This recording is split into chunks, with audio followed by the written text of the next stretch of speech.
Jadi iblis wis bersumpah akan menyesatkan semua manusia. Tapi rasa khawatir, iblis itu ya dhaif, iblis ya lemah. Nyatane ya kowe tetep ngaji Jalalain. Berarti ora sukses menyesatkan. Kodang di kowe iblis. Ya kodang sampeyan, dikon ra ngaji tetep ngaji. Dikon paham tetep ra paham. Berarti iblis itu enggak keren loh. Betul, saya setiap melihat orang sholat itu menyaksikan kekalahan apa? Iblis. Jadi iblis itu ya kalah orang kok hebat ya ora. Biasa mawon, ora usah sing hebat ya namung pangeran. Jadi dari awal iblis wis menyerah ngadepi orang sing ikhlas. Ikhlas itu dimulai dari awalnya. Cara bahasa Inggris pokoknya hilir sampai hulu sampai hilir itu kudu ikhlas kabeh. Misalnya kita duit, yakin nah iku wae Allah. Sehingga kita ketika ngasihkan orang itu kamu nggak merasa itu milik kamu, sehingga nggak gampang undat. Selagi itu kamu benar keduanya awalnya salah itu masih mungkin tidak ikhlas. Uang ini milik saya, tak kasihkan kamu dengan ikhlas. Kalimat milik saya ini menjadikan suatu saat kamu jadi undat-undat karena milik saya. Tapi kalau ikhlasnya dari depan, uang ini milik Allah, ilmunya bahak milik Allah, terus tak kasihkan kamu juga hambanya. Dari awal kan merasa saya tidak punya apa-apa.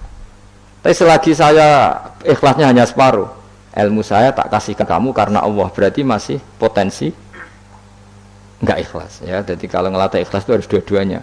Kamu punya uang milik Allah, punya ilmu milik Allah, punya jabatan milik Allah, kemudian kamu kasihkan sesuai perintah Allah, itu lebih mudah ikhlas karena la haula wala quwata illa billah. Selagi masih separuh saja salah, itu potensi berikutnya juga ikut salah. Misalnya aku ngurmat yatim kok ikhlas, duitku tak kena. Kata duitku itu menjadikan suatu saat dulu tak rumat tuh, saiki jebule lali aku. Tapi kalau alhamdulillah saya pernah digerakkan Allah ngurmat yatim dengan milik Allah juga, sehingga kita sekedar pernah melakukan ketaatan ini senang.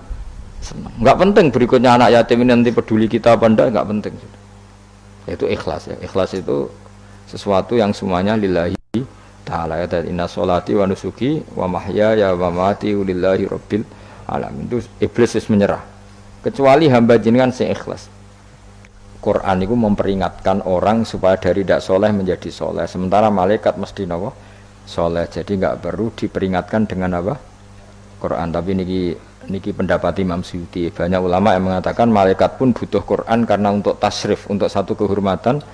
Kan masyhur itu khilafnya ulama, apakah malaikat itu termasuk umatnya Kanjeng Nabi Muhammad SAW?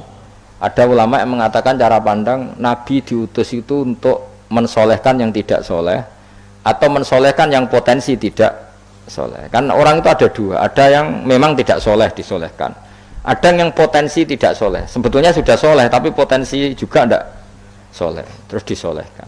Nah malaikat ini kan tidak berpotensi maksiat sehingga nggak butuh nabi. Saya ulang lagi, malaikat itu kan nggak mungkin tidak soleh, selalu soleh, berarti nggak butuh nabi. Itu cara pikiran Imam Suyuti, sehingga dia mengatakan Quran itu memperingatkan semuanya kecuali malaikat, karena malaikat tanpa diperingatkan sudah soleh. Tapi kata ulama yang lain tidak seperti itu. Malaikat tetap senang sebagai umatnya Rasulullah Shallallahu Alaihi Wasallam karena butuh status tasyrif. Tasyrif itu keren. Nanti takoki kowe melok kelompok isopo, melok kelompok Kanjeng Nabi Muhammad Shallallahu Alaihi Wasallam. Sehingga kalau nanti ditanya Allah, mimman anta misalnya, min ummati habibika Muhammad, itu keren. Karena termasuk umatnya kekasihmu Nabi Muhammad Shallallahu Alaihi Wasallam. Lalu kamu ngikuti apa? Yo min ahsani kitabik, macam ngikuti kitab terbaikmu ya Allah. Sehingga mereka ikut umatnya Nabi bukan karena disolehkan, tapi karena tasrif, satu kehormatan. Itu yang diikuti ulama. Tradisi kita ahli sunnah ngikuti yang pendapat itu, ngikuti bahwa malaikat pun suka dikategorikan umatnya Kanjeng Nabi Muhammad Shallallahu Alaihi Wasallam karena nambahi tasrif. Nambahi apa? Tasrif. Masyhur itu Imam Suyuti dalam hal ini kita ngikuti ulama mayoritas, bukan ngikuti yang ini. Masyhur kan Jibril ditanya, kan itu ketika Jibril ketemu Nabi Muhammad ditanya, untungnya apa kamu jadi safir? Safir itu kira-kira terjemahan bebasnya panitia saya. Jibril itu kan ya jauh dari langit turun bumi, dari langit itu kan jauh. Terus kamu untungnya apa?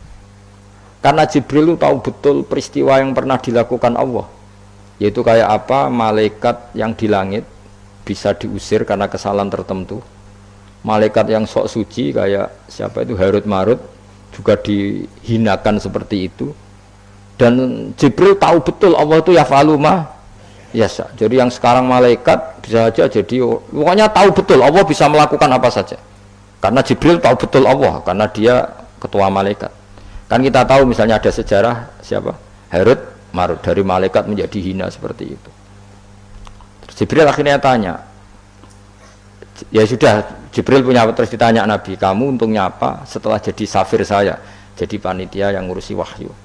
Terus kata malaikat Jibril, saya tidak pernah merasa aman apakah saya selalu dalam posisi ini, posisi terhormat, kecuali setelah menjadi safir, menjadi pelayan kamu ketika aku distatuskan oleh Allah apa itu innahu laqaulu rasulin karim dzi quwwatin indadil arsy makin muta'in tamma amin. Terus kan baru setelah itu saya merasa aman bahwa posisi saya aman karena Quran itu abadi ila yaumil qiyamah ila mala mi'adalah, pokoknya Quran itu abadi dan di Quran itu saya distatuskan muta'in tamma amin. Berarti saya merasa aman tidak akan dirubah kestatusan saya malaikat semenjak saya jadi safirmu.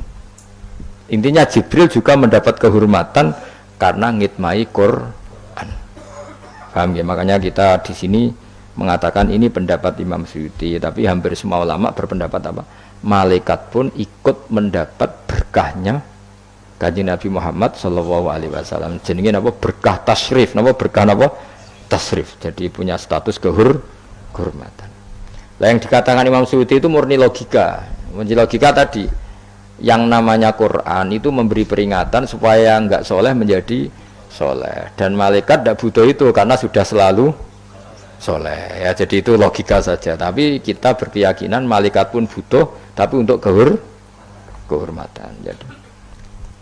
Jadi cara Imam Suyuti, kamu akan tahu berita kebenarannya Quran setelah kiamat, tapi nyatanya sebelum kiamat pun kita tahu banyak tentang berita benarnya apa? Quran. Saya beri contoh ngeten ya. Niki ben nambah iman kula jenengan teng Kanjeng Nabi Muhammad sallallahu alaihi wasallam. Nabi itu kan orang yang mukjizatnya jelas Quran. Ya jelas kita sepakat Nabi itu orang yang mukjizatnya itu ngendikan Konstantinopel. Nabi itu orang Mekah. Itu orang Mekah, orang Medina. Itu ngendikan Turki, itu kan jauh sekali karena Turki itu ikut barat. Tapi Nabi zaman itu ngendikan lataf tahunnal Konstantinia, kamu pasti nanti menaklukkan Konstantinopel. Terus Nabi menyebut pasukannya, menyebut tentaranya. Terus al-amru kama akhbarahu, kemudian kenyataannya Konstantinopel zaman Nabi itu kan hanya menguasai Mekah Medina. Dereng duki putih-putih. Tok Syria itu era Umar.